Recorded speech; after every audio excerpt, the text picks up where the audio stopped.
Hello, everyone. I'm Canon John Denaro, the rector of St. Anne and the Holy Trinity Church and Pro Cathedral in downtown Brooklyn, and I'm thrilled to be here tonight to welcome you to our webinar, Bending Toward Justice.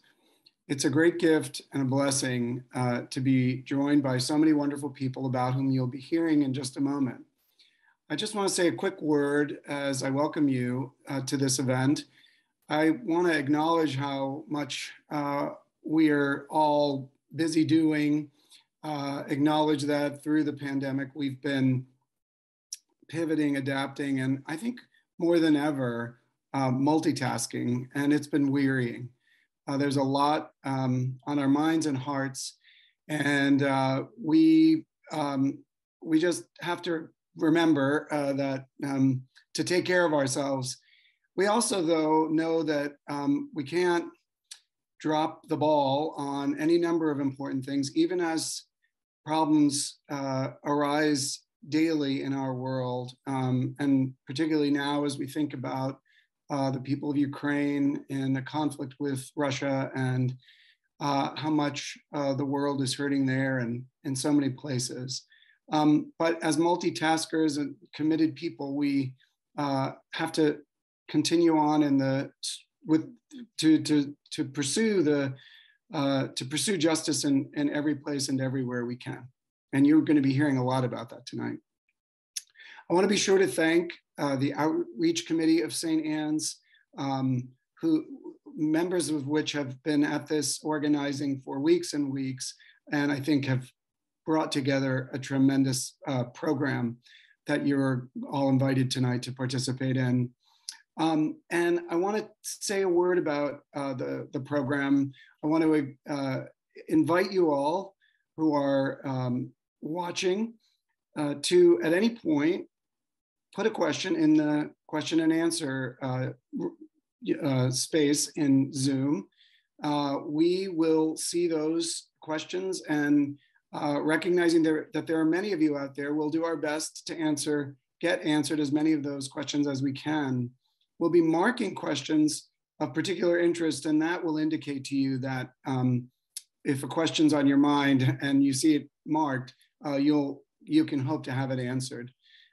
So that's, again, a reminder that the Q&A function is there for you to put your questions. The questions will most likely be held until the end of the meeting. But in the course of things, if something seems relevant, we may address it. So just know we're going to do our best. It is a source of great pride for us to host this webinar as we've done through the course of the pandemic on many important issues of the day, but voting rights has really captured our hearts. And again, we feel we need to give it the attention it deserves. We can't let ourselves be fooled into thinking we're covered, because we know, and as you'll hear tonight, we'll have confirmed that we're not, unless we are advocates for access to the ballot box for all Americans. So with that, I want to welcome the members of our outreach committee at St. Anne's. Her name is Cindy Foran, and she's agreed to start us off with a prayer and to introduce our first guest. So Cindy, I welcome you. Lord God, we thank you for the significance of this month. We thank you and lift up your African-American brothers and sisters whose gifts and talents have shaped this nation's history. We thank you for their strength, resilience, and sacrifice, which have challenged this country to live up to its democratic ideals. We thank you for allies who use their power and influence to promote racial justice, economic equity, and racial reconciliation in our communities and in our country. We also thank you for the opportunity to learn and reflect, particularly at this time, here and now. We pray for open hearts and minds and spirits willing to listen and be transformed by you. In the name of God, who is called by many names. Amen. Good evening, and thank you for joining our program. My name is Cindy Foran, and I'm a member of St. Anne's Outreach Committee. I have the special honor to introduce our New York State Attorney General, Leticia James, who will open up our event tonight with a few words about our voting rights. Our AG, known to most of us as Tish, is an experienced attorney and public servant with a long record of accomplishments. As the 67th Attorney General for the state of New York, she is the first woman of color to hold statewide office and the first African American and first woman to be elected Attorney General in the state. I'm proud to say that she was my city council member here for about 10 years, and I had the privilege of working with her on various initiatives through my block association. She serves as a New York City public advocate from 2013 to 2018, and then was elected as our state attorney general in 2018. Throughout her entire career, she's been fighting for the underserved, advocating for services for people living with HIV/AIDS, LGBTQ rights, affordable housing, police reform, safer schools, advocating for homeowners and tenants, for voting rights, and much more. Tish is also a woman of deep faith, and like many of us gathering today, her commitment to justice, her love of God, and of God's people continues to guide her. Tish is a proud Brooklynite, a member of Emmanuel Baptist Church in the Brooklyn neighborhood we both share. My friends, please welcome our Attorney General, Tish James. Thank you, Cindy, for that kind introduction. Tonight, my thoughts and my prayers are with the people of Ukraine. Let us pray for peace in the world and peace for all of those in Eastern Europe. And may we know war no more. I bring you greetings from my spiritual home, Emmanuel Baptist Church in Clinton Hill, and from our pastor, Reverend Anthony L. Trufant. I want to thank all of you for coming together to talk about our faith in democracy and the role of faith in securing our democracy.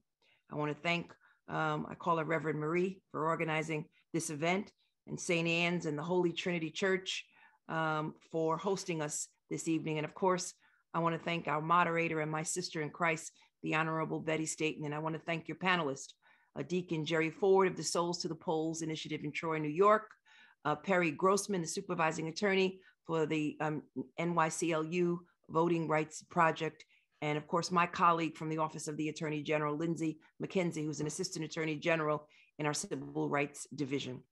In the words of Dr. Martin Luther King Jr., we are here because of our deep-seated belief that democracy, transformed from thin paper to thick action, is the greatest form of government on earth. Dr. King spoke those words in 1955 at the dawn of the Civil Rights Movement, the Montgomery, Alabama bus boycott. And as we all know, the Civil Rights Movement did not begin in the halls of power. In fact, most movements don't begin in the halls of power. It was not led by senators or governors. It took the sustained efforts of a decade by regular citizens, many of them members of clergy, organized out of churches, to produce some of our greatest victories, the Voting Rights Act of 1965. Today, we stand on those victories. The last presidential election saw a record number of voters turn out and cast their votes in new ways. Almost 70% of votes were by mail and or before Election Day. And what happened next was unprecedented and disturbing. American history is filled with efforts to prevent certain people from voting: the poor, the Black, the brown, women. But now we are in a new and dangerous phase. We are seeing a concerted effort to undermine our democracy for people of color and for poor people. But also people of color who happen to disagree with Republicans. We saw a mass campaign to question the legitimacy of elections, the big lie that there was widespread voter fraud, followed by an armed attack, insurrection to shut an election down. The January insurrection on Capitol Hill was designed to stop Congress from certifying the election, followed by a steady stream of legislation in state houses across the nation designed to rig elections. And over the past year and change, almost 20 states have enacted more than 30 laws to restrict voting. Meanwhile, despite efforts by many legislators of goodwill, Congress has refused to act and protect our rights and to protect our institutions, to protect our values and all that we know is true. So I believe this is a moment of testing and of choosing, especially for those of us with some power of authority. And I'm here to make a simple statement. I stand with any American fighting to secure or expand voting rights. I will not stand idly by and allow individuals to subvert the Constitution. And wherever voter suppression takes place, whether it's in Texas or Mississippi, or even here in my beloved Brooklyn, I will use the full powers of my office to fight it. When a case against voter suppression law comes to court, we support it. I work with other attorneys general across this nation to file a friend of the court brief. And that's what we did in the case of a set of restrictive voting laws that were passed in the state of Georgia. You see, when there's a letter to write or testimony to submit or a rally to speak at, my office, my voice, we're on it. We've weighed in on many, many issues across this nation, taking action against the insurrectionists who assaulted our democracy on January 6th, fighting the Trump administration's efforts to dismantle the United States Postal Service's ability to send absentee ballots, and affirming President Biden and Vice President Harris's legal and constitutional electoral victory in 2020. My office is also vigilant about voter suppression here in New York State, and you'll hear more about that later. Let me conclude by saying that although we are being tested and asked to choose, I am confident that in the end, Americans will choose progress.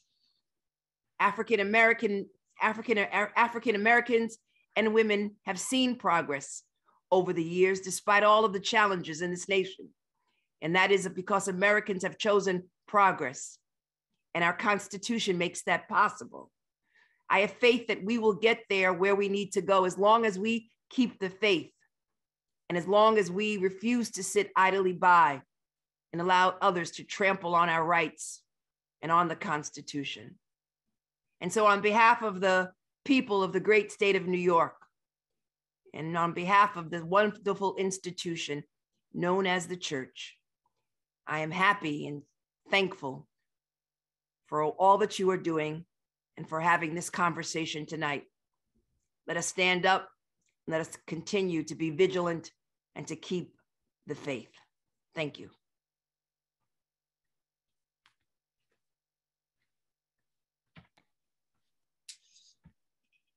Thank you, A.G. James, for those words of wisdom and for your strong leadership. I'll now introduce the four panelists, well, three panelists and the moderator. I'm going to take 3 to 4 minutes, which won't be easy given what amazing human beings they are, but I'll try to be brief. Our first is Deacon Jerry Ford, who serves at the United Ordained Church in Troy, New York. He has seen his share of trauma and adversity, having lost his parents at a young age. He was raised by a loving aunt, but as a young person, he shares with us that he lost his way for a bit and found himself in the streets and eventually ended up in prison. After his third prison stint, he saw himself on a path toward life in prison or even death. Finding strength in his faith, Deacon Ford did a 180-degree turnaround. His story of resilience and hope is now impacting communities across the nation. His passion for voting rights led him to be the spokesperson for the Souls to the Polls initiative in Troy last year. And he currently serves as the vice president of his local NAACP chapter and founded a nonprofit called Team Hero, which stands for Helping Everyone Recognize Opportunities, which focuses on youth mentoring. In 2017, he was given the Maytag Dependable Leader Award, an award only given to 11 individuals across the nation. He is a husband and a proud father. Our next panelist is Perry Grossman, who is a supervising attorney in the Voting Rights Project at the New York Civil Liberties Union. His work focuses primarily on litigation, policy, and public education efforts concerning voting rights and election law issues. He is also an adjunct professor at Fordham Law School, where he teaches a seminar on voting rights. And our third panelist is Lindsay Mckenzie, who, as the AG mentioned, works as a New York State Assistant Attorney General in the Civil Rights Bureau, where his practice includes a wide variety of investigation and litigation, including voting rights, fair housing, education, and policing. Prior to this role, Lindsay was an associate at the law firm Cleary Gottlieb Steen in Hamilton.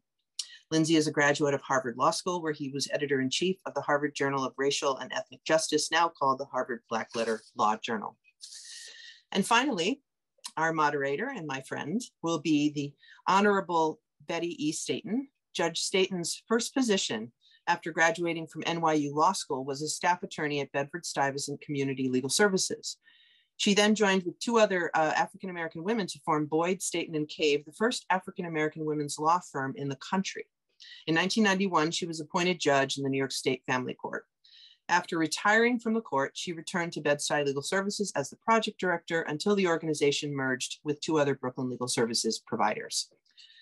Betty is a leader in the prime time ministry at Emmanuel Baptist Church in Brooklyn and is active in multiple community-based organizations.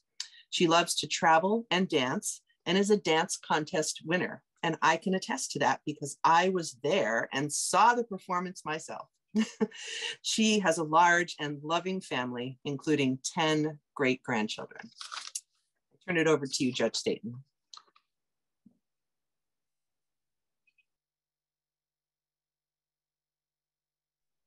Judge Staten, I think you're on mute. Yes, I am. I just want to say a few words in response to our Attorney General Tish James' remarks. As she just demonstrated, Tish is fearless in the work that she does on behalf of our community.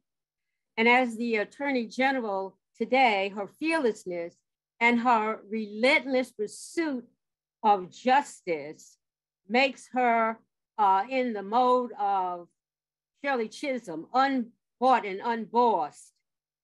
She demonstrates not only her political acumen, but also a moral ethics and a unwavering spiritual foundation.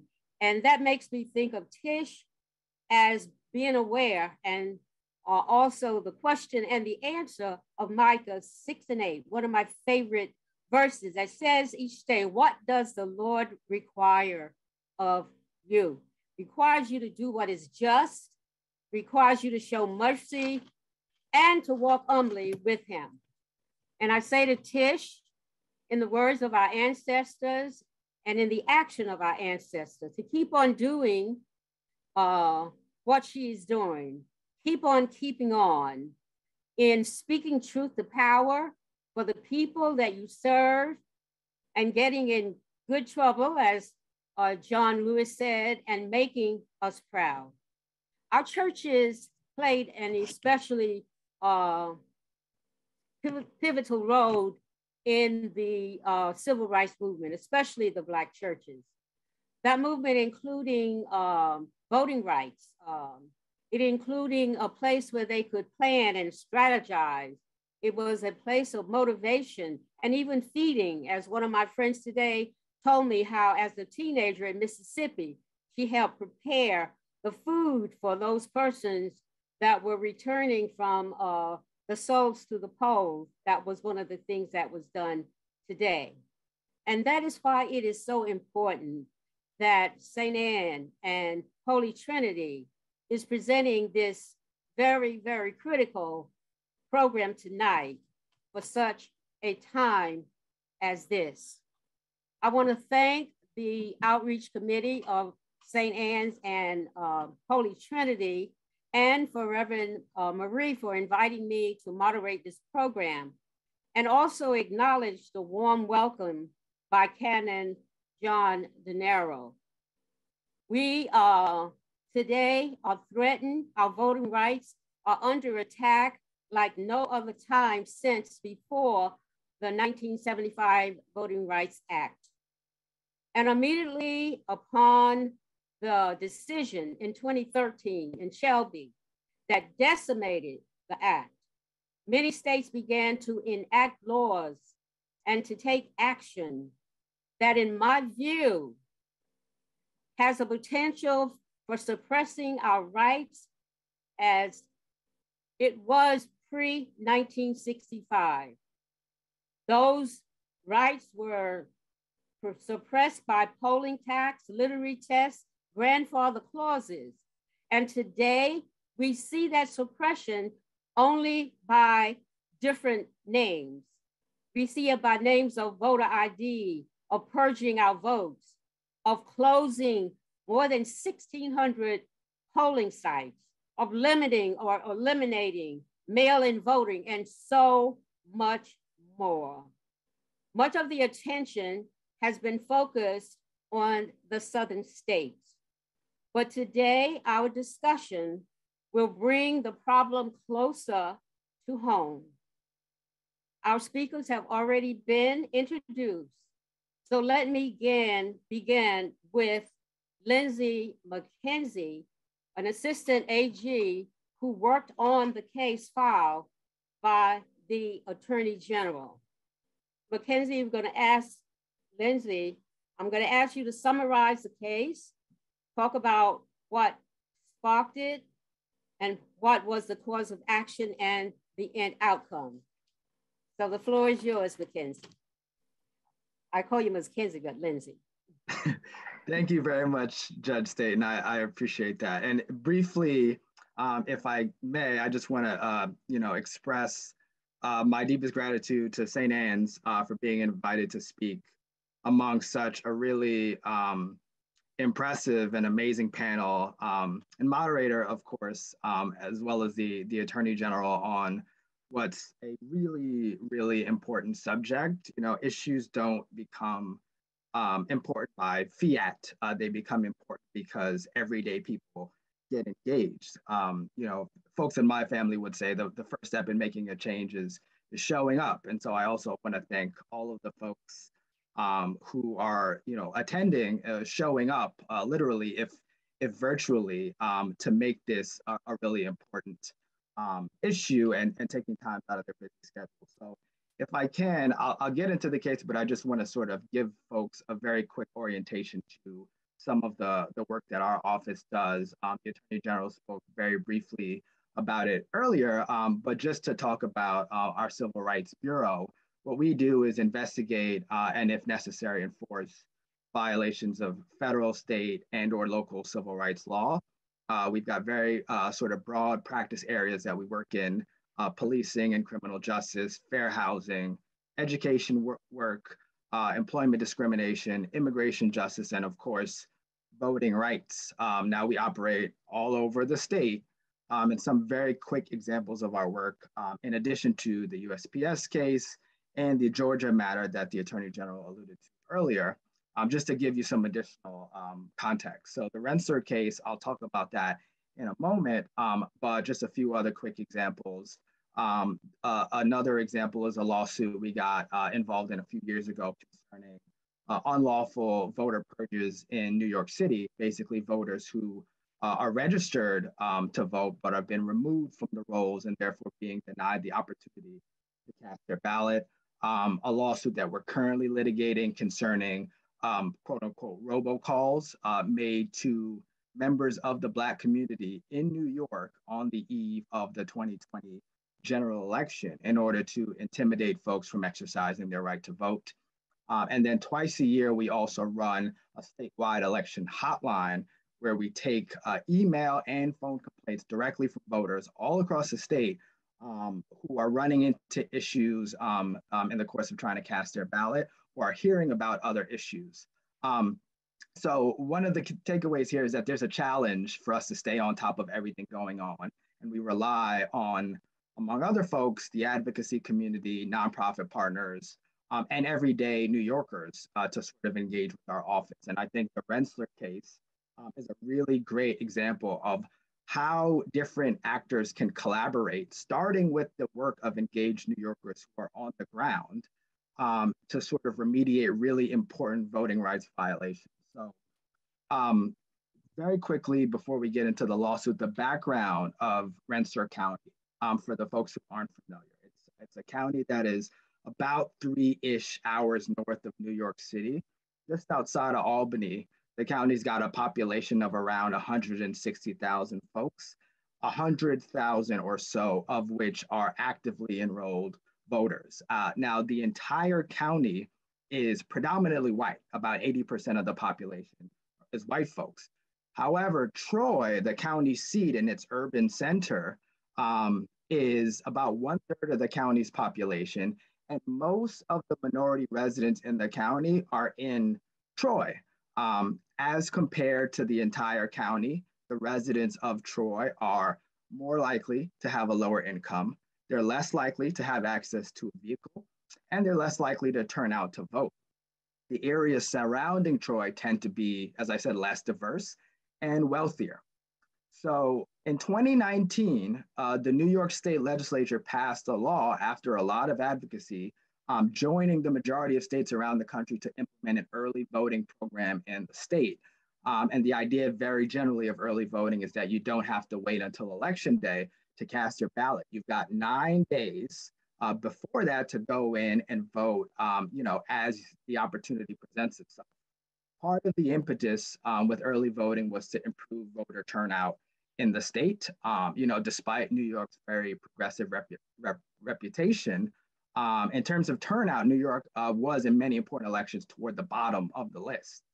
So the goal was to help that by making voting easier, especially for the folks for whom it's not easy to vote on Election Day, people who have childcare needs, transportation needs, et cetera. So now the question of early voting is, where do you put the poll site? And because of the way the law works, you're not required, local jurisdictions are not required to staff every single site that they would on an election day, because, that would be, among other things, really expensive. But the law does say that local jurisdictions are required to have at least one early voting site for every, certain increment of voters. Depending on where you live, it's either every 30 or 40,000 voters. And the really important thing to know, relevant to the Rensselaer case, is that you have to put these sites in places that provide quote unquote adequate and equitable access for all voters in the county. And adequate and equitable should be informed by a number of factors that the state legislature has listed out. Access to public transportation for people who don't have cars, population density, and a number of other factors. Now, in Rensselaer County, when the law was first passed, there were a number of folks on the ground who were engaged with this issue. And there was a lot of advocacy work by local folks, legal and policy organizations, faith-based institutions. And I'll just call out a few folks, the League of Women Voters, the local NAACP, NYCLU, their local chapter.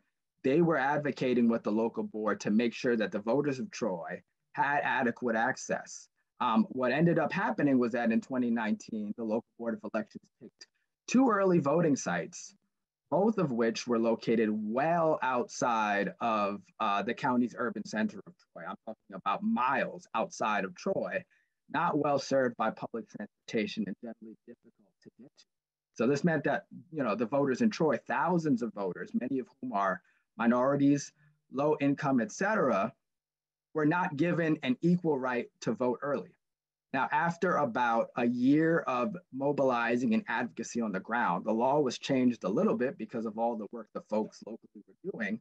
And the law was amended to require every local jurisdiction to put at least one site in their most populous locality, in this case, clearly Troy. So what ended up happening was that the local board added a site, but where they added the site was sort of on the southeastern outskirts of Troy. So if you think about Troy as sort of like the East Coast, you've got people starting in Maine all the way down to Florida. And this location was essentially in Miami. I mean, it was way afield and it was very difficult for folks to get to. So around that time, again, because of the work that people on the ground were doing, our office started to get engaged in conversations with the local board to see how we could remediate this issue. The problem, or the challenge, I should say, is that oftentimes, and Perry may talk about this at some point, but the challenge is that voting rights lawsuits tend to take time to prepare and file. And so to make sure that voters were not losing their right to vote, people on the ground, including Deacon Ford and a number of other faith leaders, were mobilizing and organized an initiative called Souls to the Polls, where they were literally busing people out to these far-flung poll sites. And I'll let Deacon Ford talk in more detail about that when we talk about the faith organizing. But after additional efforts from our office to see if we could broker some resolution, the board refused to give meaningful consideration to accessible sites within Troy. And so we ended up filing a lawsuit. The lawsuit is generally what's known as an Article 78 proceeding. It's just a fancy way to say a lawsuit that challenges the decision-making of local government officials. And we were able to argue successfully that the board's failure to consider things like public transportation, population density, as a lot of the local advocates has already been sort of advocating for. Hey, there's no bus here. Hey, no one lives around this site. That these things were actually illegal under the early voting law. And these folks, when we brought our lawsuit, the case was supported by these folks. So Deacon Ford, who had been doing a lot of the work on the ground, submitted testimony about how it fell to the people in the community and the local churches to fill the gaps caused by the board's illegal conduct.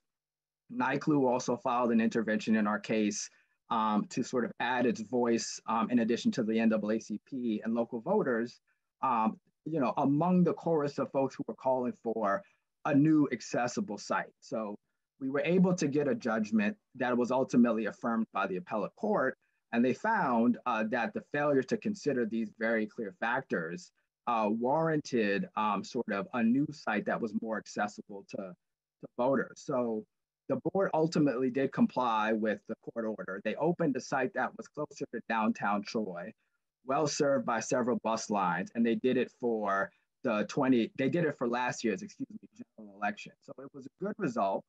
In terms of the larger implication of the ruling, our hope is that the case, helped to send a message to local boards that while there is some discretion in the law in terms of where to put the sites, the obligation to make early voting equitable is not discretionary. It's something that they're obliged to do under the law. And we hope the case can serve as an example to folks that, as I said at the outset, we really do rely on engaged everyday New Yorkers who know what's happening in their locality with respect to voting rights, and who, if they spot an issue, can report it to folks who can sort of take it a step further. So that's, as I said, we're happy with the result. As more New Yorkers get used to voting earlier, because this is, again, something that New Yorkers have not historically been used to doing since the law is so new, but as more folks take advantage of it, we want to continue to make sure that everyone who wants the opportunity to vote early has the opportunity to do so. Okay, all right, thank you for that. And it is interesting to also note that right here in New York State, we have one of the same issues of polling sites not being convenient to our citizens. Take note of that as we go along. At this time, it's my understanding that the faith-based community played a really vital role in this whole process. So I am going to next call on Deacon Jerry Ford, who will talk about the faith-based organizing and the connections that were made with the coalition and how it's thrived. And we're going to also ask if Lindsay or Perry Grossman has anything to add to that after he makes his presentation. But this time we'll hear from Deacon Jerry Ford. Good evening, everyone. My name is Deacon Jerry Ford with United Ordained Church here in Troy, New York. It is an honor to be a part of this panel this evening, and I'd like to give honor to those where honor is due. I think Lindsay Mckenzie, he kind of broke everything down in such an eloquent way, speaking about the timeline of the events. when we noticed that, that these polls were being placed on the outskirts of town and they weren't as accessible as they should be, we decided that we weren't going to stand by and allow this to happen. I remember receiving a phone call from one of my brothers. He is at Bethel Baptist Church, which is another African-American church here in Troy. And he invited me to a meeting with the NAACP president, and we discussed going to the County Board of Elections meeting that night to express our concern. And this was probably about in 2018 or 19, we started the process. Seeing that they were very reluctant to comply, and even when they did comply, it was at a very bare minimum. We knew that more action would need to be taken. And so with that being said, we organized with other churches in the area. And here in Troy, we probably have predominantly maybe about 5 African-American churches. And so a meeting was called with the League of Women Voters, with the churches, also with the NAACP, and we had to come up with some type of initiative so that, as Lindsay Mckenzie pointed out, even as these things are going to court, what are we doing now? How are we making sure that we're doing everything within our power to get our people to the polls? And so that's when the program came up, the idea of the program came up, which was Souls to the Polls, where we would actually organize stops throughout the city of Troy, and we would have shuttle buses running about every 20 minutes so that everyone in the inner city would have an opportunity to get on a shuttle bus and go to the outskirts of town to actually cast their vote. This was still very challenging in and of itself because we're doing this in, the thick of the pandemic. This is going on.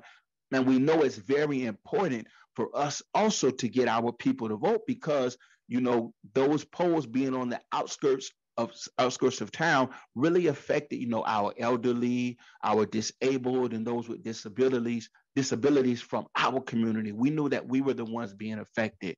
And so with the organization of our Souls to the Polls effort, we were able to get, I think we had maybe about 3 buses running in an 8 to a 10-hour time span for those 9 days. And we had designated stops throughout the city that got our citizens who wanted the ride up to the old early polling site. From my understanding, we benefited about 50 people who actually got on the shuttles, but something more beautiful came out of that, which was the attention that was brought to the fact of early voting, because not everybody knows about early voting. So our articles on the news and the newspaper brought more attention to early voting and got a conversation going, and the importance for our churches and our church members and our congregants to make their way to the early poll site. So that was something that was very beautiful. And we thank Attorney General Tish James' office for coming alongside of us, because then, the Board of Elections saw that, when people come together, then they get the attention of other people who have the power to make change. And so once, it was brought to the AG's attention and everything, started to go forth with the litigation, it actually made us feel even better because we knew that the AG had our back, and we were even a little bit more, a little bit more bold in our effort to let them know that we're not going to stand by and we're not going to tolerate this. And so the move from the outskirts of town to right in the bustling downtown area, which was maybe about less than a half of a block away from the major bus stops, gave everyone in Rensselaer County access, who had access to public transportation, access to the early voting sites, which was phenomenal. During that time, we were able to also organize with some of our local nonprofits and grassroots organizations, where we had some of our young people. They were getting out, they were handing out flyers, they were putting up posters, making sure that everyone knew that this poll was now in the heart of downtown Troy, and to get more people to come out and to participate in early voting.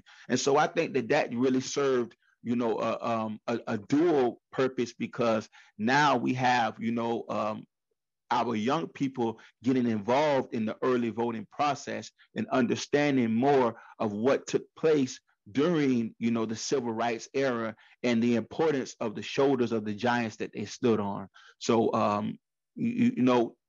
when you look at historically, the Black church has always been the place where initiatives and movements were birthed, and we were just happy here in Rensselaer County that we can step forward and start our movement and continue that going forward. Yeah, that was a wonderful presentation of the involvement of the church and how important that is. And especially I like the involvement of young people, which we really, really need to focus on today. Yes. Now, does Lindsay and Perry have anything to add to that?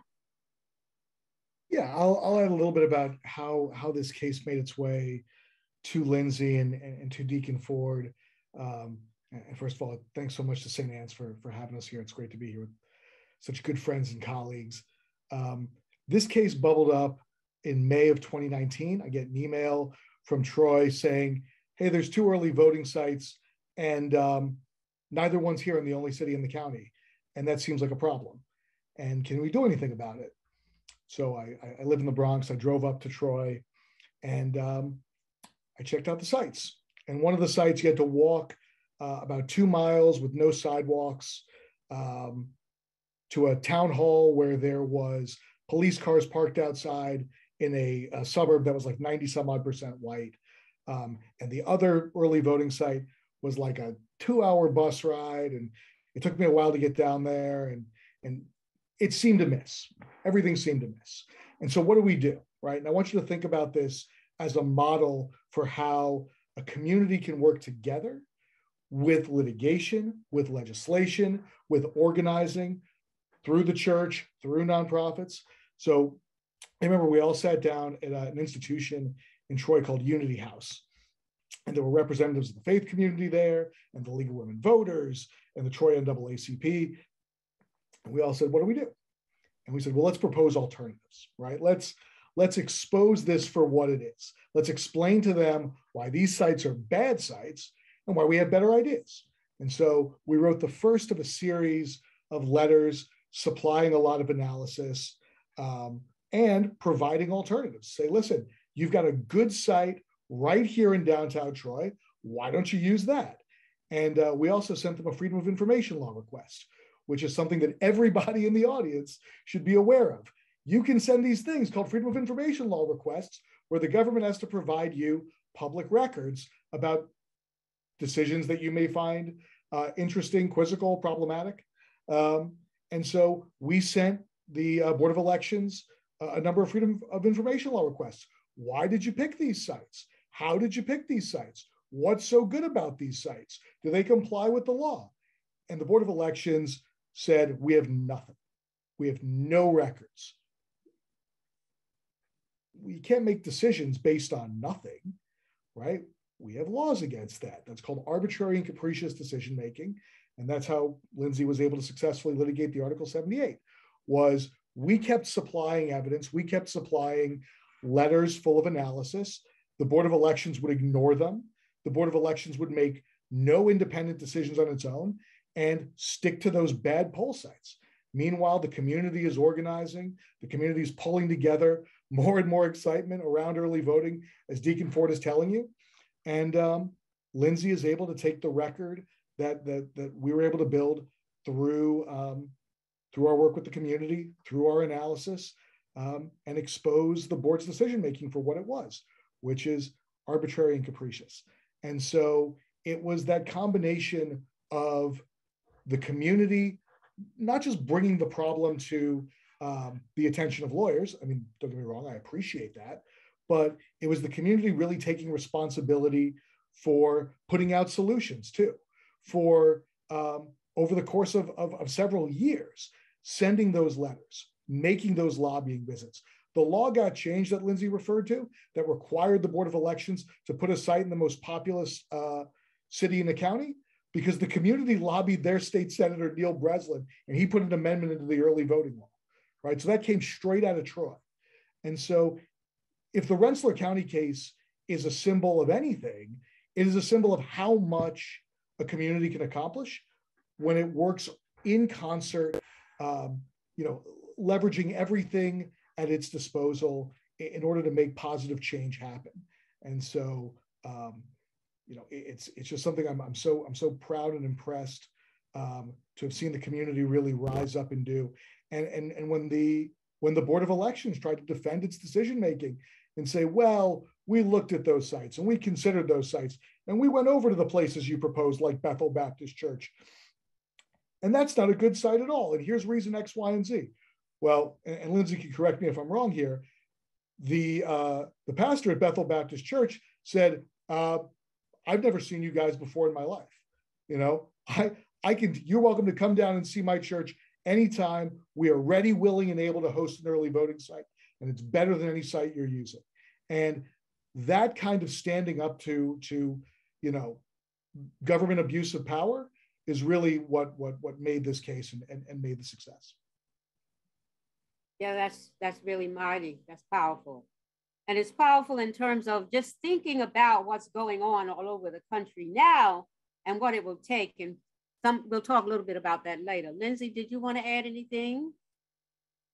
It's hard to follow that. I think Deacon Ford spoke really powerfully, and Perry added some really important points to the genesis of this case, and how so much of the fact development happened with everyday folks in Troy. I will just say, I guess, a few really quick things. One is to, again, to Deacon Ford's horn for all the fantastic work that he's done. Deacon Ford is not just a voting rights activist and a church leader. Deacon Ford is a leader in the community. So on any given day, Deacon Ford could be working on issues related to voting rights, criminal justice, fair housing, education. To put something like this together in the face of the board's intransigence, I think really speaks to his character and the mobilizing power of the folks in Troy. And the other thing I'll say is that, for better or for worse, the way our election systems are set up is that a lot of election issues are very localized. Different things happen in different counties across the state. That's not to say there aren't common issues across counties.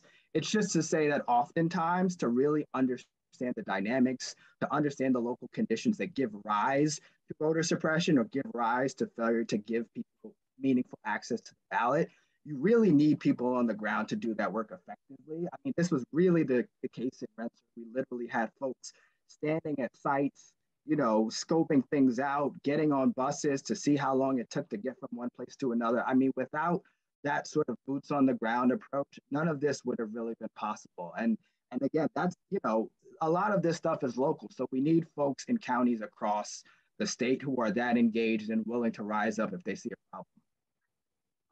All right, that's wonderful. We'll move on to our next session or discussion, which will be I'm going to call on Perry Grossman, who is an attorney at the ACLU. I will say that the ACLU has been in the fight and the forefront for fighting for justice for years and years and years on every level. And I'm going to ask Perry to speak about the New York State Voting Rights Act, give an overview of the act that's now pending before the legislature in New York State. Thanks so much, Judge Staten. So let me start by saying that if the Rensselaer County case tells you anything, it should be that voting rights is not just a Southern problem. It's not just a former Confederacy problem. It is a problem everywhere, including here in our home state.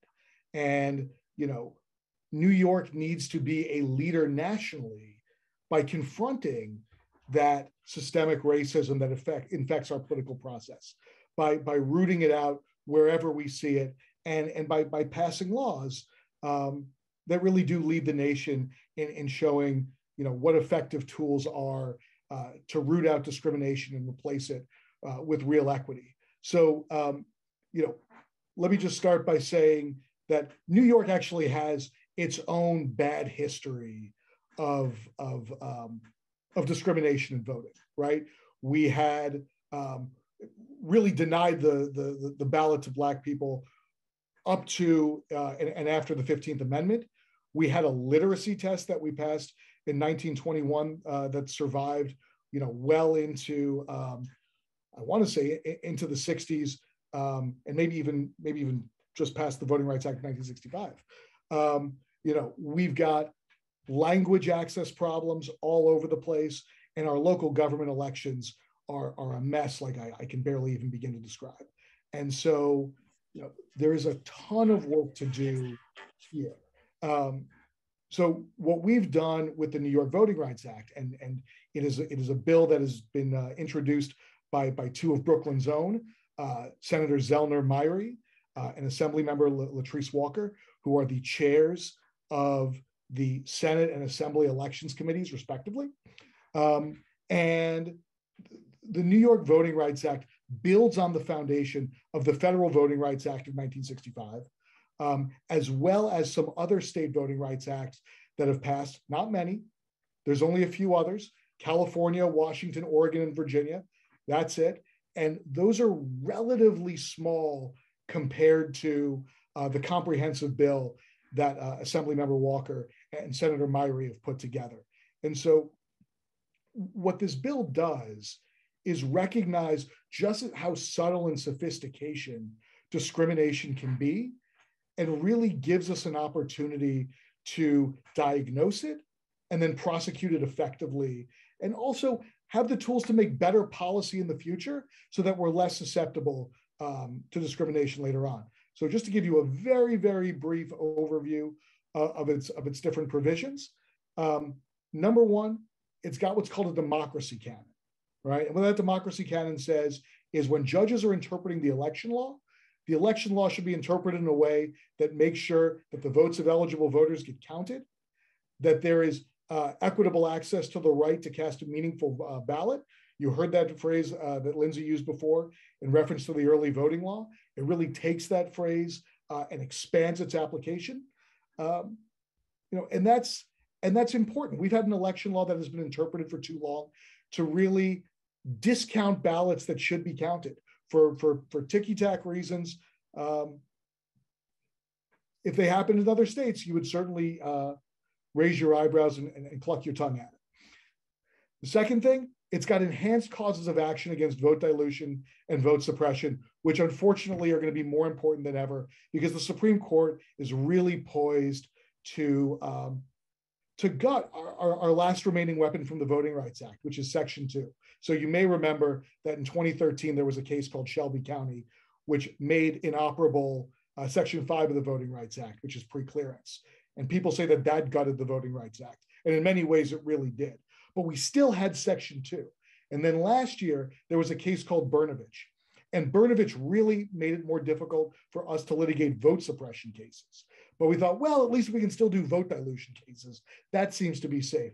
And then after Alabama and Georgia and now Arkansas have been litigated, and judges in those cases have really put relief on hold for what are bad racial gerrymanders, it looks like we might even lose what's left in our ability to prosecute racial vote dilution, racial gerrymandering. And so coming up with a state law here that's going to protect our local communities to make sure that we're able to fight racial vote dilution when it occurs and better fight vote suppression, invaluable.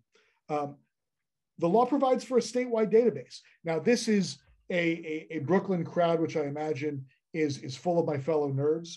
So let me embrace you right now and say the statewide database pulls together in a really accessible way critical voting and elections data from all of the different agencies that run elections throughout the state.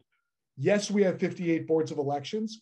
We also have thousands of villages, school districts, and special purpose districts that run their own elections.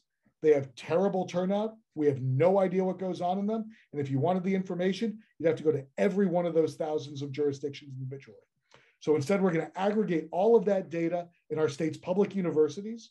It's going to be a joint project between SUNY and CUNY, including Medgar Evers, because if we're going to have a database that's committed to enabling our fight for voting rights, it should be housed at a Black school, and it should be used to train the next generation of voting rights scholars and advocates. And so that's a really important part of the law as well. It's got expanded language access to make sure that more of our language diversity is embraced, and that we've got opportunities for all of our naturalized citizen voters to really have meaningful access to the polls. And then pre-clearance, right? With that heart of the Voting Rights Act, that crown jewel of the Voting Rights Act that was made inoperable in Shelby County, we're going to bring it to New York. We used to have 3 counties covered here in New York. It was the Bronx, Brooklyn, and Manhattan. Under pre-clearance here, it's going to be about 20 counties potentially. And so that is going to make sure that places where there's evidence of systemic discrimination, places where there's evidence of civil rights violations, voting rights abuses, that the burden is on the government to show that any changes to its election laws aren't making minority voters worse off, instead of forcing minority voters to chase down every discriminatory change. So that Rensselaer County case, that's really important. It took years for us to really diagnose and effectively prosecute that case. We had to build that record. We had to organize the community. What if instead the Board of Elections had to show that its decision-making wasn't going to make minority voters worse off? That would flip the script entirely, and it would save a lot of resources and empower our voters of color. It's also got enhanced causes of action against voter intimidation, voter deception, and voter obstruction. And that matters because, unfortunately, we're seeing more of it now. So much has been emboldened in the last few years when it comes to what is now in some ways more widespread than it used to be, in sophisticated and subtle ways, in terms of spreading information, like the robocalls that Lindsay's prosecuting, like car parades that are blocking access to early voting sites, efforts to exacerbate long lines, all kinds of things that are going on. We're going to provide effective causes of action against that. And so the New York Voting Rights Act, I'm going to say the bill numbers out loud. Feel free to write them down and call up your assembly members, call up your senators, let them know you'd like to see them sign on to it, or thank them if they already are. It's S1046 and A6678. And if you want, I'll say them again later. But getting the New York Voting Rights Act passed is important because it's going to do a lot of good in this state, but it's also going to move the national frame of reference at a time when the conversation is being dominated by places like Georgia and Texas that are suppressing votes with impunity, Florida, Iowa, Montana. There's so much important work to do here, and we've got to continue on our process from worst to first, because those places are pointing the finger at New York saying, we're not so bad. Look, New York only had early voting a few years ago. New York doesn't have same-day registration. New York doesn't have no excuse absentee balloting. Why should we be required to do those things? So it's up to us to be an example, not only because it's going to strengthen our own democracy, but it's going to take away that excuse for other places to infringe on democracy. Yes, that was a really, really powerful way of explaining it. And also in terms of the numbers on the legislation, it would be good to put it in the chat, the numbers, so that they would be aware of it. And I've visited many of the representatives in Albany, and all of them say, like, we never hear from our community. We don't know what they want. So this is a key time when you can support this. Send a note to your senator, send a note to your assembly person, and let them know that you support. And my reading of it is sort of like, has some of the John Lewis voting rights provisions in it. The Congress is fighting for the John Lewis Voting Rights Acts right now to get it passed, to put back into place some of the protection that was taken away when they decimated the 1965 Voting Rights Act. So in New York State, yes, we should be the leaders in this area of fighting for voting rights for all of our citizens. And as we go forward, one of the questions is, and what is happening in New York State, but not only in New York State, but also nationally, and what role can the houses of worship be taken that can help in that area? Now, some of the stuff that's happening, I think Lindsay addressed some of it in his open remarks about what the AG office is addressing at this time. But are there some other kinds of things that are happening, such as the Voting Rights Act or other kinds of efforts that are being made by houses of worship or other places around this issue? So I'm happy to defer. In fact, Deacon Ford, let me tee you up for a second here, right? So the first thing I will tell you is that right here in New York, we got a lot of problems and there's a lot of work to do. But certainly what's going on nationally, we're seeing racial vote dilution in the South, in Alabama, in Florida, in Arkansas, in Georgia. Those cases are being litigated, but the federal courts are really, unfortunately, being a roadblock there. The Supreme Court in particular is being a real roadblock there. And so, we'd love to see, we need to see federal voting rights legislation. We need to see the For the People Act. We need to see the federal John Lewis Act, for sure. But while those are on hold, we've got to do everything that we can, because we do have a lot of real problems here, whether it's, off-cycle elections. We've got persistent gaps in turnout among racial groups here. We have white voters typically registered and turning out 5 to 7 points higher than Black voters, about 20 points higher than Latino voters, and even higher than that for Asian voters. I mean, these are really wide margins here. There's so much work to do from an equitable standpoint. And so when I think about all of the awareness that needs to be raised and all of the moral force that needs to be applied to this most fundamental problem of how our state functions, I really can't think of any better leadership out there than our faith-based communities, who have always been so critical at moving the needle when it comes to equity. Deacon Ford? Yes. I think you might be on mute. Okay, can you hear me now? Yes.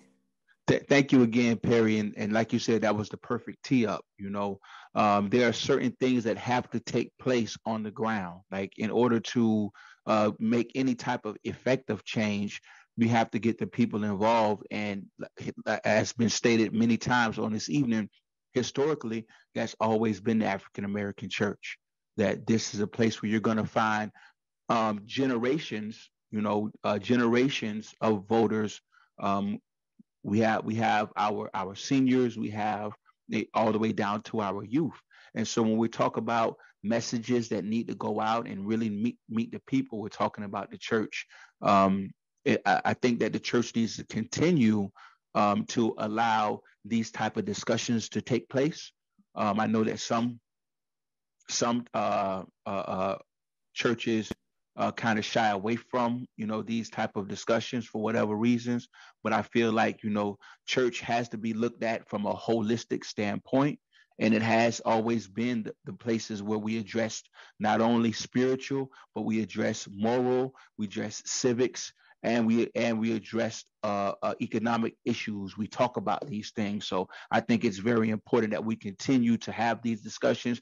And we also continue to strengthen our ties with the other organizations in our communities, even if they're not faith-based organizations, which, speaks to the League of Women Voters, our relationship with them, and, and also the Justice Center of Rensselaer County.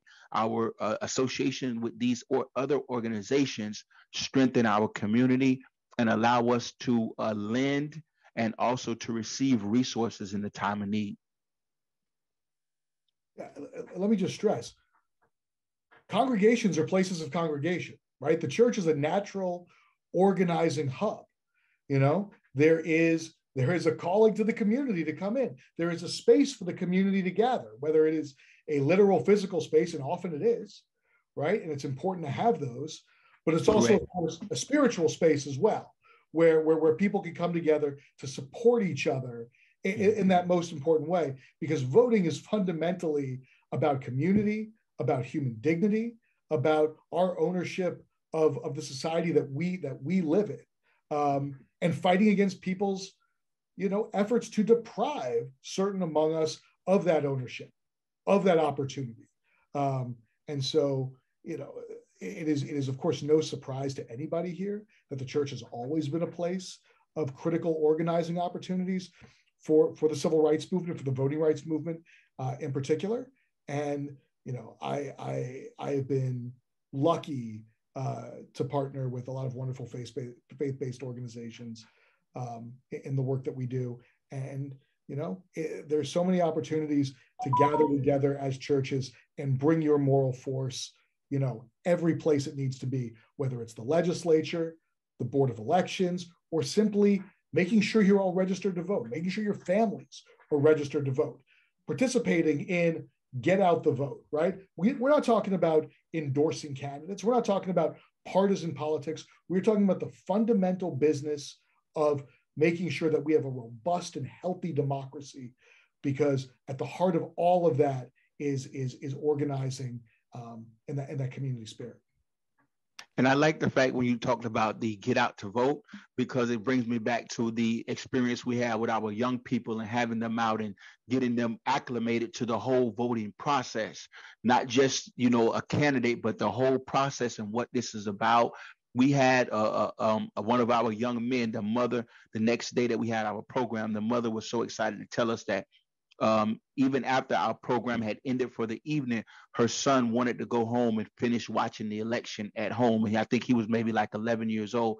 This is how excited he was about the process. And so, like you said, Perry, historically, the Black church has been, but our goal is to make sure it continues to be from moving forward.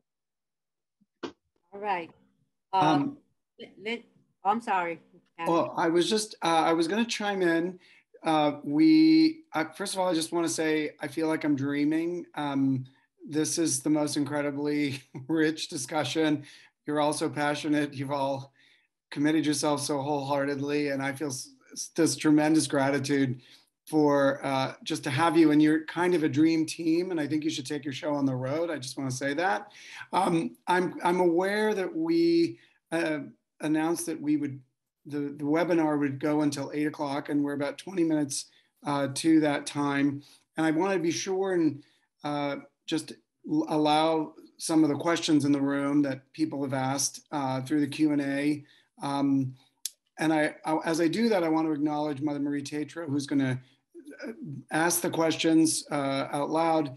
Mother Marie is a member of the outreach team at St. Anne and the Holy Trinity. She's also the Vicar for Community Justice Ministry in the Episcopal Diocese of Long Island and a priest associated at St. Anne's. And she worked very sort of round the clock, it seemed like, from the email chain with other members of the committee, Cindy Foran, who you met at the beginning of the program, and Jane Elke, and our outreach chairperson, Mary Johnson. And I just want to acknowledge those folks before I lose my chance, but to say that we really counted on Mother Marie to sort of help make these connections for us. So it's just, it means a lot for me to be able to say that to her as I pass this on to her. Thank you, Marie.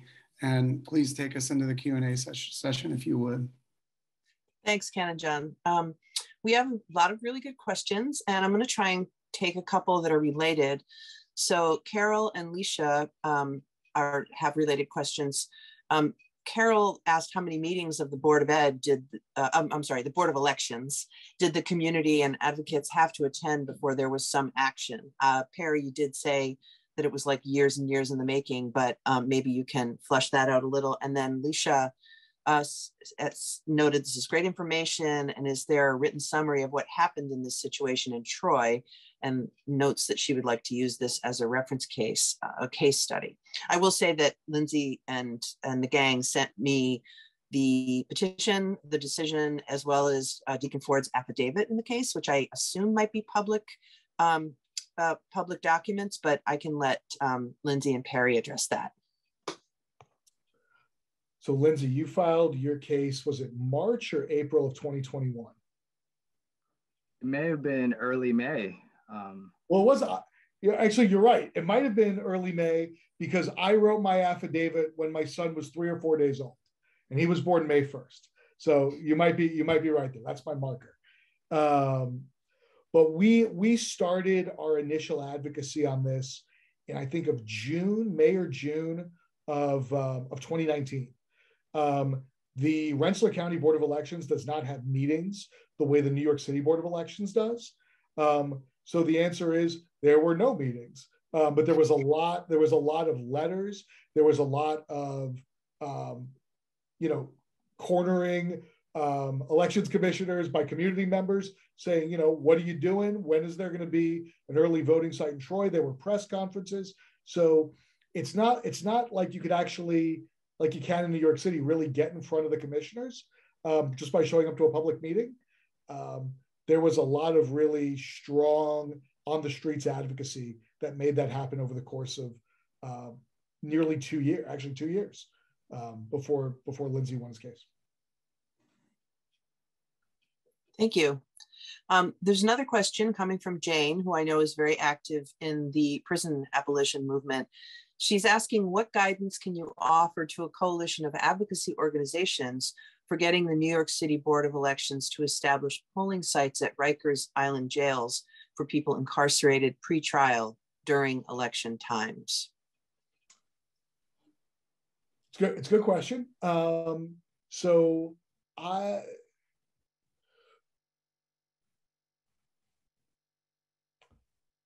Here's the best guidance I can give you, right? So take a holistic approach. Think of all of the ways in which you can put pressure on the Board of Elections to make this happen. And by the way, it probably has to be an early voting site as opposed to an election day site, because you need people who are from all over the city to be able to vote at one site.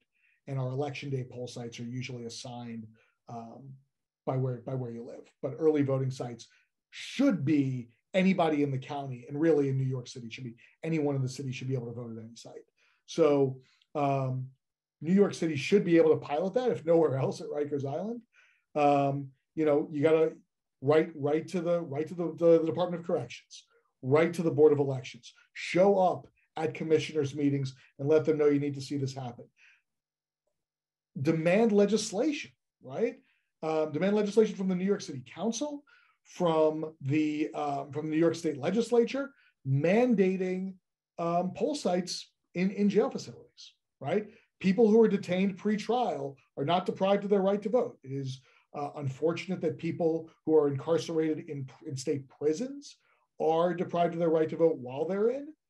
Thankfully, now their rights are restored automatically upon release.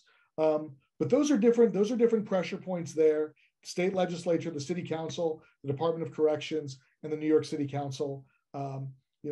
Show up at meetings, write letters, call, testify. Throw the kitchen sink at them, and that is the best you can do. And that level of pressure, that integrated approach, is going to make a difference.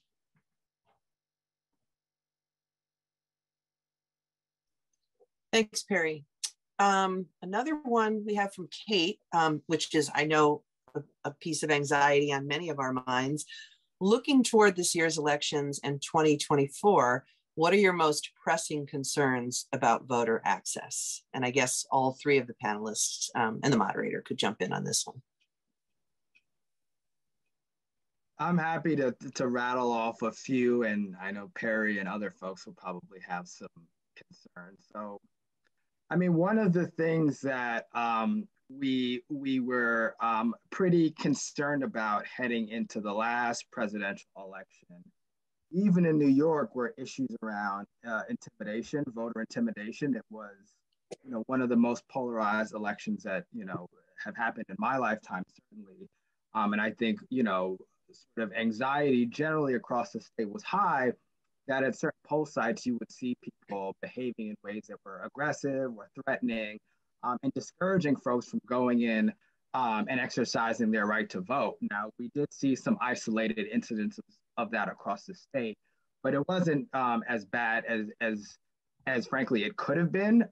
But depending on what the election looks like in 2024, we could get to a place again where folks are very concerned about that happening, in other states certainly, and potentially even in some jurisdictions in New York State. As Perry said before, our state is not exempt from a lot of the sort of the imperfections and the criticisms that people tend to assign to traditionally Southern states. So, that's one thing that I'm thinking about. I also,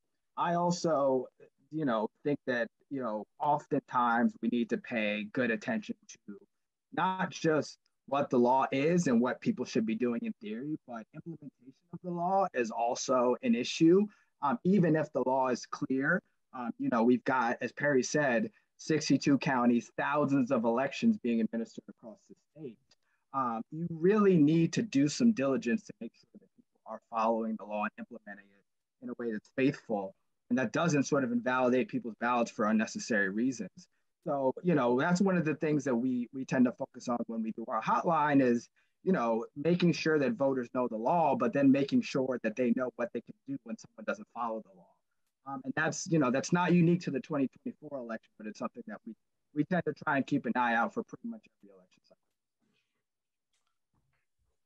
Yeah, thanks. I mean, that's look, and keep the AG's hotline close at hand, because you should always feel free to call them up with any problems, because they're great. The AG's office is some of the best partners that we have, and we're lucky to have AG James and a great civil rights bureau that's done so much really excellent litigation for the people of the state of New York. If you want something just right now off the top of my head, currently we have a law that if you vote out of precinct, right? So if you go to the wrong polling place and vote there, which tends to happen in low income and in communities of color where polling places move around more than most, 14,000 ballots, nearly 14,000 ballots were thrown out in the 2020 general election due to out of precinct voting. That's silly. The fact is, even if you vote in the wrong polling place, there's no reason that your ballot shouldn't count for all of those offices that you voted for the correct one for. Wherever you are in the state, your vote for governor is going to count. Your vote for AG should count. And so that's something that should get fixed right now. I'll put the bill number in the chat. That is called, funny enough for tonight, it's called the wrong church voter suppression rule, because there used to be a rule called right church, wrong pew. When you would go to the right polling place, but you'd go to the wrong election district table, that used to invalidate your vote. We fixed that. And now we've got to fix going to the wrong polling place and invalidating your whole ballot. But look, we've also got to get same-day registration and no excuse absentee balloting back teed up for 2024 for constitutional amendments. There's so much legislation, so much organizing that we need to do, but really at bottom, getting up our registration rates, getting our turnout, making sure, taking personal responsibility for making sure that our communities get out and vote. I can't tell you, that is always the thing I worry about most when it comes to voter access is, are we going to get out there and vote? Are we going to take responsibility to make sure that our friends, our neighbors, our community members are getting to the polls? If I could, second, that was great stuff from Perry. But I also, Perry mentioned the hotline, and I did too. And I would be remiss to make sure, if I didn't make sure folks knew how to navigate and get to what I'm talking about. So, if you do a quick Google search on NYAG election hotline, it will take you to our website, and you should be able to sort of navigate from there. I will say that every election, we have a sort of set of FAQs so that voters can sort of equip themselves with the information they need to sort of remediate very run-of-the-mill voter issues. I'm being asked for my photo ID. Is that legal? I've been in line for 4 hours. What do I do? To just give people some information that they can triage. That's not to say that folks can't still contact our office, and you can do it by email, or we do have a phone number that we man as well, if they're not sure how to address it. But there's some helpful information there. We will update it before the next election cycle. But I just want to make sure folks know how to get to that. Thanks, Lindsay and Perry. We have a little more time for a couple more questions. I want to pull up a couple questions. I want to highlight a couple questions that have to do with our young people, which I think we all agree is very important. Jacqueline is requesting that including in our discussion the importance of teaching civics in faith-based organizations so that people understand how civic awareness impacts their interest, and also where that intersection is with our faith and with our lives in a faith-based organization, in an institution. And Harry also adds to that. He said, I know we need to educate the community. Are we partnering with local radio stations, social media, and so forth, where our young people receive their news? So you can jump on either one of those concepts, but they both have to do with, hanging Can with I our touch bases on it? Absolutely. All right. So when we talk about the civic engagement, I did bring up the fact that we had a group of young people that I think this is actually going to be for the second year in a row that we participated in the Get Out the Vote campaign. Our young people were a part of the Souls to the Poll. So the Get Out the Vote is just voting in general. But then when we went into the Souls to the Polls, they understood specifically why we were doing what we were doing, because it addressed the voter suppression, and we were able to take them, on a history's journey and tell them why it was just so important that we were doing. So those are some initiatives that I think that could be instituted in any congregation. It's just simple, why it's important to vote, having those type of discussions. And there was what was the second part to your question? I know you spoke about the civic engagement. About the media. Oh, the media. Yeah. So Radio station, social media. Definitely. So I think now a lot of churches, due to the pandemic, had to pivot more to an online presence, where they're doing more Facebooks and Instagrams and Zoom calls and things of that nature. Our pivot due to the pandemic and us going virtual, we just use that same effort. We've had to kind of set up other accounts and other social media platforms to reach our congregants. And if we advertise our information in regards to our voting rights and our voting concerns over those same platforms, I think that they could be used to reach our young people. And it may not be also from the official congregations page, whether it may be Instagram, YouTube, or Facebook, but also, we have, for those of us who do have it, we have our own private pages where we can advertise things, as far as the importance of getting out the vote, advertising polling locations, and just discussing our civic duties. We can use our own personal platforms, but also that if the church or the organization has a platform, you could use those also. Those are some of the things that we've been doing here in Rensselaer County. Amen to that, Deacon. Thank you very much. I want to highlight another question here. I don't know if it was theologian Howard Thurman that said this first, and it's been repeated by Martin Luther King Jr. and others, that 10 o'clock on a Sunday morning is the most segregated hour in America. Rebecca is asking, how can privileged, quote, congregations, which I take to mean predominantly white congregations, those of us who aren't being discriminated against and whose votes aren't being suppressed, best support the congregations and communities who are being adversely affected? Any of you can jump in, including the moderator, who I know has decades of experience in this kind of activism too. So any of you who want to jump in.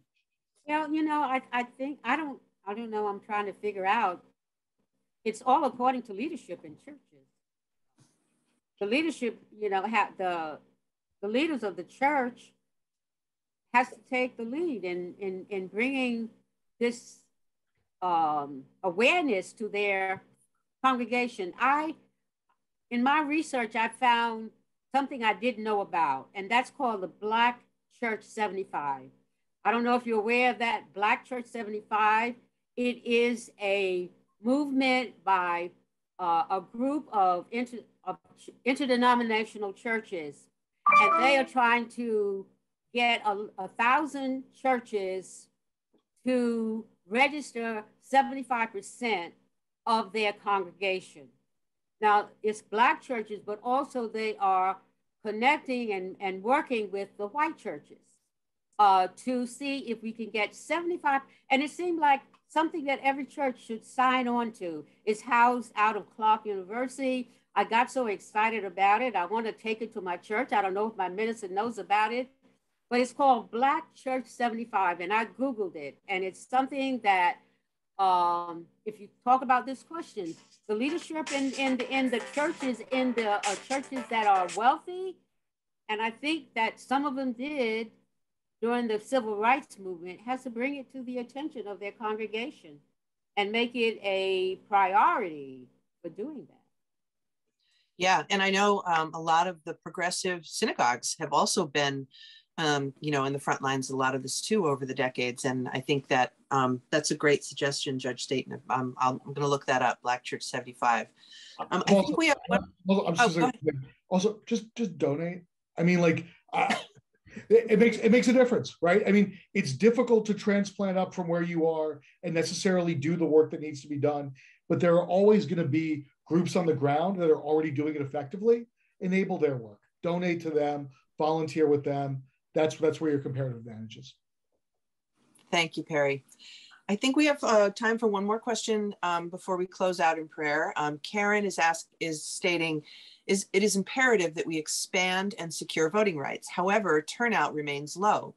What are some of the things that we need to do that might improve voter turnout? Also, what are your thoughts on New York State's small donor matching fund system that is being implemented this year? I mean, I know that voter turnout is, I mean, in Ireland, they talk about 85% as a low voter turnout. So what do we need to do? I just speak to the voter turnout, and I think that programs such as what we're doing tonight is one way to educate people and bring it to the attention. I happen to have a shirt on, and you can't see it, but this shirt that I bought from Noble, the National Organization of Black Law Enforcement, says, vote like our ancestors died for it. That is a powerful statement, because if we look back at history and see how our ancestors, how they fought and how they died for the vote, we have to educate our people and our young people. Let them know our ancestors died for the vote. Let us go to the polls. Fannie Hamer and all of those people got beaten and crushed for the vote. And so we have to go into the community, preach it to the people to get them out to vote. That's my contribution. And speaking of young people, young people now in New York, ages 16 and 17, have the ability to pre-register to vote now, right? So registration numbers are really low. That's a whole segment of the population that's been opened up by recent legislation. And Perry very briefly alluded to the restoration of rights for felons who are on parole. That's, that population of folks who are leaving incarceration to get their voting rights now restored. Some folks may not know about their ability to do that. So, that's a whole nother population that has the right to vote that we can use to prove for now.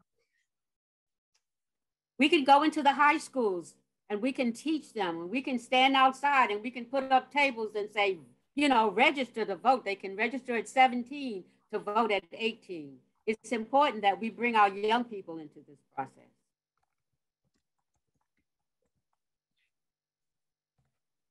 %.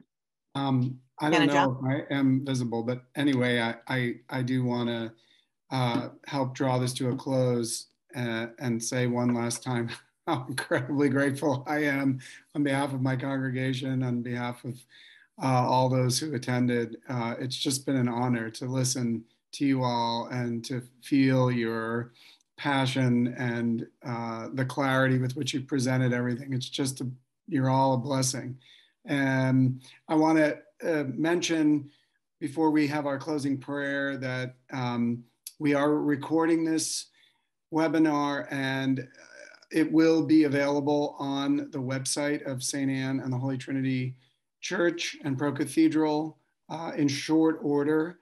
I will just say check as often as you feel moved to see if it's there. It may take a few days. The website is stannholytrinity.org, stannholytrinity.org. Again, thank you to the Outreach Committee. Thank you to everyone who spent this hour and a half with us. May you feel as inspired as I do to get out there and continue the good work these folks are engaged in, and support them and support our neighbors in making access to the polls a priority for our society. We say at St. Anne's we're at the intersection of faith and culture, and I hope this has been a reflection of our commitment to being right there and expanding the interconnections that we need to be a better community and a better church. And with that, I will turn this over to my colleague and dear friend, Mother Marie Tatro, to take us out in prayer. Thank you, John. Let us pray. Gracious God, we give thanks for the amazing leaders that you have blessed us with this evening, and for this observance of Black History Month, and all of the ancestors who sacrificed so much to bring us to this day. Wondrous Creator, we especially lift up our gratitude to the Black Church, where the voting rights movement has been anchored for generations. And we pray that all houses of worship will pray with their feet. We recognize voting as a sacred right, and we're humbled by the stewardship that you have given all of us to protect our neighbors. As we witness the attacks on our democracy on January 6, 2021, and now in the last few days, as we have watched in dismay the escalating attacks on another democracy on the other side of the globe, it would be easy for us to fall into a state of fear and despair, but you, Lord, give us hope. Help us to continue to believe in the power of your love, and bestow upon us enough faith to let the Holy Spirit guide us, carry us, and sustain us in our struggles. Guide us and carry us as we strive to bring the glory of your kingdom closer to us here on earth, and inspire us to create a more beloved community. We, your children, pray all this on behalf of all that you have made, in your most holy name. Amen. Amen. Thank you all so much. Have a good evening.